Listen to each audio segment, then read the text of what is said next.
Olá, climbers! Por Anderson Sales, analista, consultor e gestor, credenciado da CVM e sócio fundador da Climb Investimentos, passando aqui essa semana mais uma vez para compartilhar insights sobre o mercado, fazendo um link sobre expectativas e alertando você, investidor, sobre o cenário, digamos, macro que esse novo governo se coloca, né? Esses desafios e como você tentar se proteger ou tirar proveito disso na sua carteira de investimentos. Logo após a vinheta, a gente vai abrir aqui o tema desse vídeo dessa semana. Vamos à vinheta.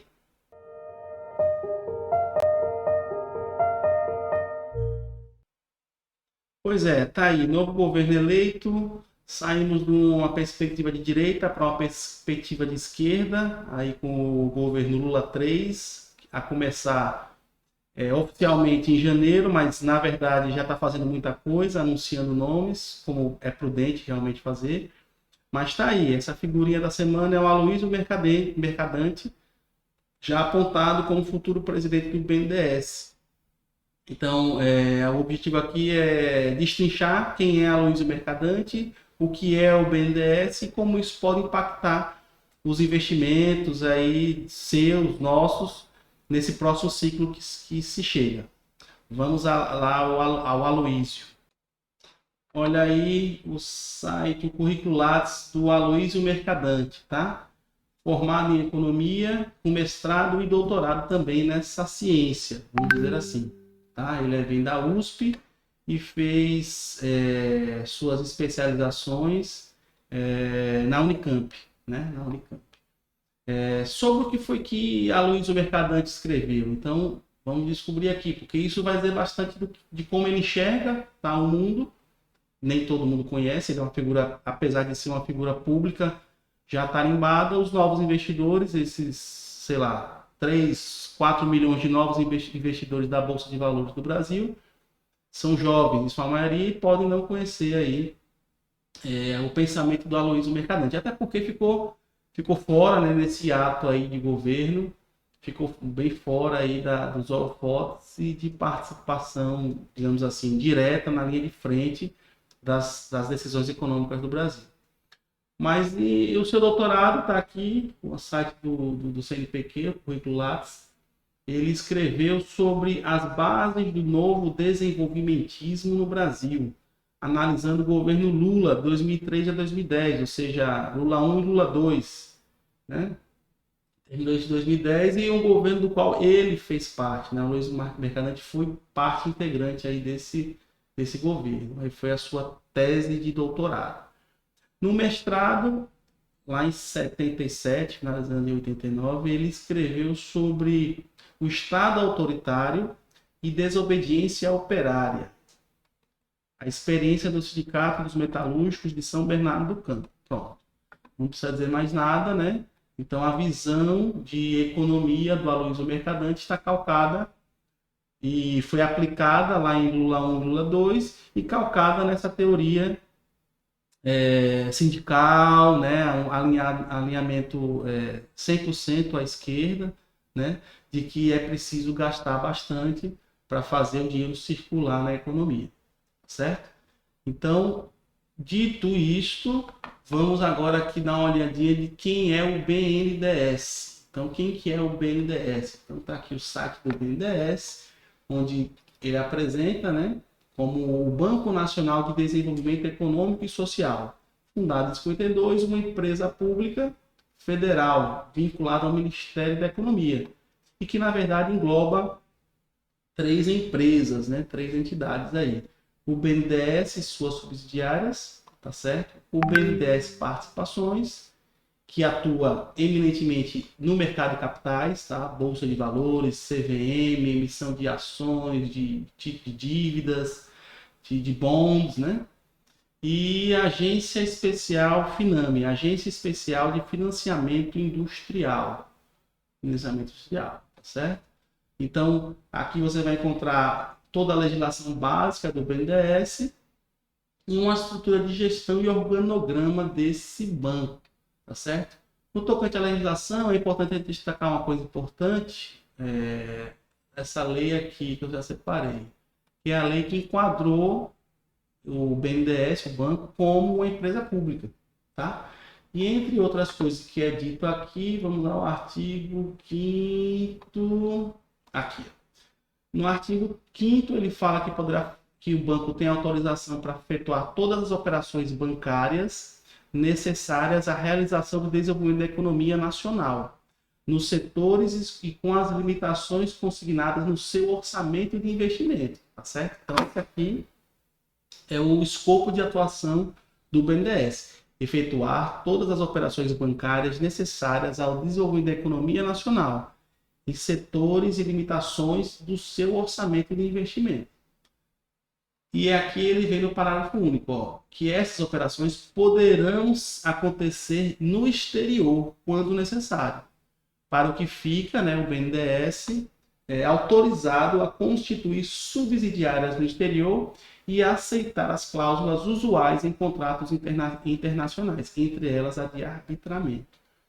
Então aqui isso é um ponto importante que foi ventilado e já foi utilizado em governos do Partido dos Trabalhadores. O BNDES foi utilizado para financiar obras fora do território nacional. E aí é uma coisa meio... tem que ser bastante estudada, porque, sei lá, em que momento uma obra no exterior vai trazer desenvolvimento para o Brasil, não é isso? Então, de repente, será que a ampliação de um porto, ou um porto, um local estratégico?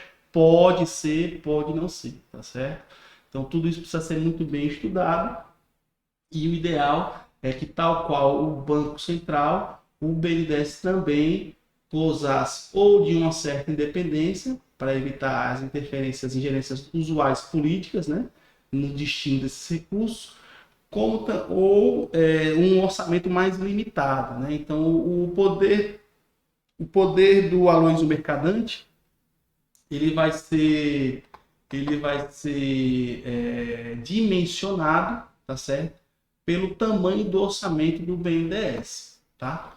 E aí, com relação ao orçamento, a gente pode dar uma olhadinha aqui também nas fontes de recursos. Então, de onde vem esse recurso do BNDES? E lá no próprio site, ele vem aqui, atualizado em 11 de novembro de 2022.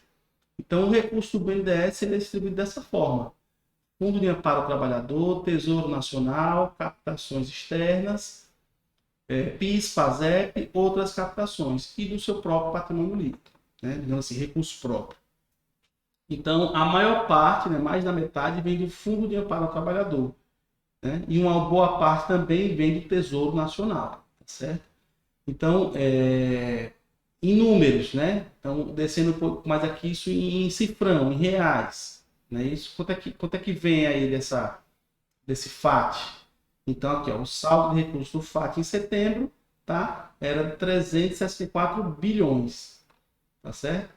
O saldo do Tesouro Nacional, das operações, né, das obrigações, operações do Tesouro Nacional, 93 bi. Então, 93 mais 364, você tem aí 400, quase 500 bilhões vindo do Tesouro Nacional de recursos públicos, né, do Tesouro Nacional e do Fundo de Amparo ao Trabalhador e PIS/PASEP, que é um dinheiro que fica meio que travado ali, tá certo? E isso aí vai representar o quê?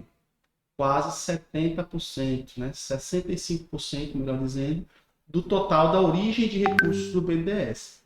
E aí esse é um dinheiro que, a depender da aplicação dele, pode ser muito positivo para o país, se gerido profissionalmente, né? Com uma boa margem de profissionalismo e de acerto, ou não, pode ser um dinheiro aí perdido, tá certo? Então, voltando aqui para a gente, esse é o Aloysio Mercadante, alinhado, eu arriscaria dizer, não sei se eu já falei aqui mais cedo, mas digamos assim, o núcleo duro do pensamento econômico do Partido dos Trabalhadores, tá certo? Digamos aí um dos maiores responsáveis dessa construção, digamos assim, de economia, dessa visão econômica de que tem que abrir torneira, tem que gastar, tá? E ele agora está equipado, digamos assim, com a ferramenta ou com a arma de grande destruição, que é o BNDES, ou seja, a gente fez umas contas ali, então você pode arredondar em números grossos para 1 tri, né? 1 tri de recursos do BNDES. Só que esse recurso ele tem um custo. O que vem do FAT, do PIS/PASEP e do Tesouro Nacional, tá? Isso aí tudo tem um custo, né? Isso aí, existe um custo de captar esse recurso. Apesar de ser um custo baixo, mas ele tende a ficar caro. Então, o tamanho do subsídio que o BNDES pode dar nessas operações de crédito, digamos, ele é limitado pelo custo do dinheiro no país, ou seja, pela taxa básica de juros, pela Selic. No final das contas, o custo desse subsídio ele pode piorar, ele pode aumentar se você está num cenário de Selic de 15%, 16% ao ano, tá certo? E quem que vai calibrar a Selic?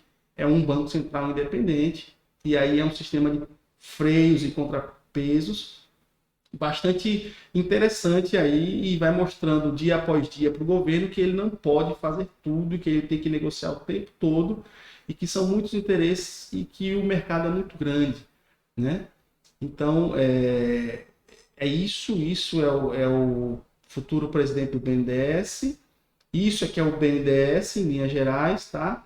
Ele tem esse poder, essa capacidade de fogo, e do ponto de vista do mercado de capitais, o BNDES pode ser encarado como um concorrente, né? Porque as empresas vão, no final das contas, elas recorrem ao mercado de capitais para conseguir recurso barato, né? Então você faz um IPO, uma empresa faz um IPO para conseguir recurso barato, abre mão de equity, emite debêntures, emite dívidas em taxas e condições mais favoráveis para si, né?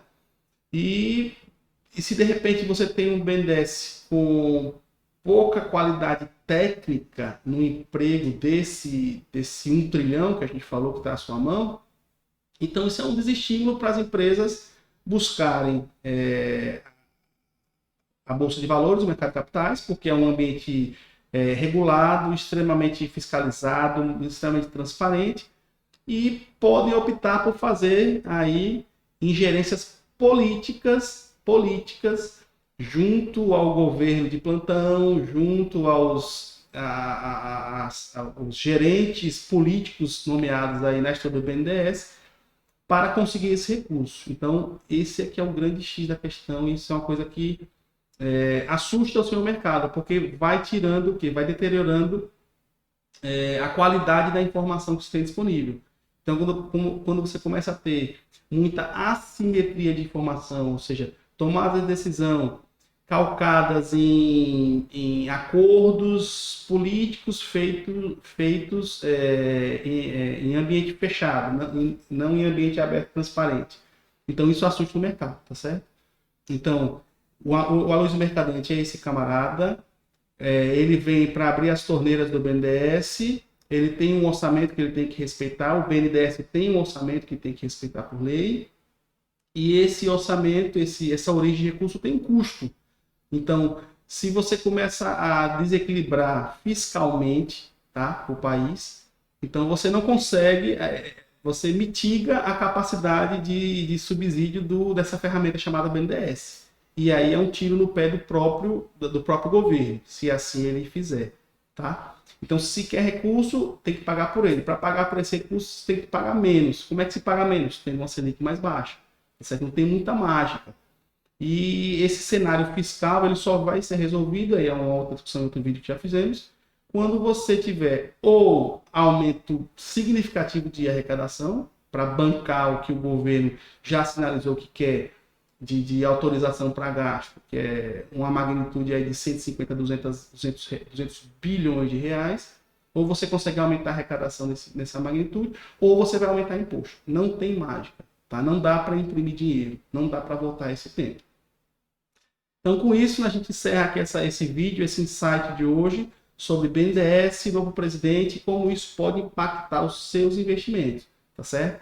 Então, fechando, o cenário fiscal é importante porque até mesmo numa ferramenta de subsídio para a atividade econômica, ela pode ficar prejudicada se você não tem um ambiente fiscal controlado, tá certo? E aí o investidor tem que estar de olho nisso, porque esses passos vão representar, como eu falei, se o BNDES se fortalece, ele mitiga um pouco a força da Bolsa de Valores. E aí você tem que fazer uma realocação dos seus investimentos no sentido de se expor mais à renda fixa, porque aí você vai surfar taxa de juros, não vai surfar tanto no mercado de capitais. Muito embora aquele investidor mais experiente, mais maduro, que já conhece as empresas, que é fundamentalista, vai aproveitar a feira, né? Vai ser uma verdadeira queima de estoque de ações de empresas, algumas muito saudáveis e perenes, que vai valer a pena o investidor estar se expondo para ganhar os dividendos. Beleza? Com isso eu encerro. Sigam a gente no Instagram, baixem nosso aplicativo, interajam com a gente aqui. Vou para a vinheta de encerramento e até o próximo vídeo. Valeu!